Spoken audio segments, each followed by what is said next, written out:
What happened when an Indian newspaper in Kenya challenged colonial rule? I'm Joya Shah, a journalist and history storyteller, and this is episode 2 of my mini-series on the history of Indians in Kenya. In Kenya, in the 1920s and 30s, a number of newspapers emerged. Many of them were African and Indian, and some of them took a stance against the colonial government.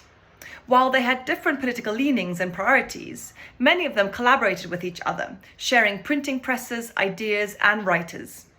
One of these newspapers was the Colonial Times, which was founded in 1933 by Girdhari Lal Vidyarthi, or GL as he was known. He was the son of a station master, and he'd spent some time in India where he had been influenced by the growing call for independence. He felt like the Indian community in Kenya needed a newspaper, and so he started by writing one by hand. He then founded a printing press and launched the newspaper. Their slogan was free, frank, and fearless. In colonial Kenya, Asians had fewer rights than Europeans, and Africans fewer still. The paper advocated for more rights, but it also supported a bigger idea: equality across racial lines. It published African writers, it wrote about African political movements, and it criticized the colonial government for its treatment of Africans. But it is important to say that this wasn't the Indian voice.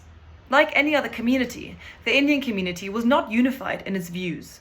The paper's stance came at a cost. Several times GL was arrested and tried for sedition. That's the crime of publishing material seen as inciting violence or opposition to the government. I remember being 1 or 2 when my father was arrested, taken to jail. You used to see a lot of people around in the house. And then suddenly my father's been released. There's a big group of Indians who've gone there to garland him and bring him home. The press wasn't just political. It was a lived family world. To tell you the truth, we hardly saw our father sometimes for days because he was busy at the press getting the newspaper out. By the 1950s, pressure increased. The government was fighting the Mau Mau and declared a state of emergency. The offices of the Colonial Times were firebombed, and advertisers, largely controlled by Europeans, withdrew support. The paper closed in 1962, just before independence. The other day, I went looking for it. In the basement of the University of Nairobi library, copies of these newspapers still exist, bound in large leather volumes.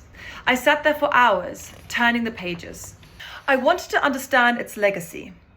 This was just one newspaper, but it had real influence, and was part of a diverse network of printers, writers, and activists who didn't all align, but who all worked to shape a different kind of future. For more stories on East Africa's past, follow along.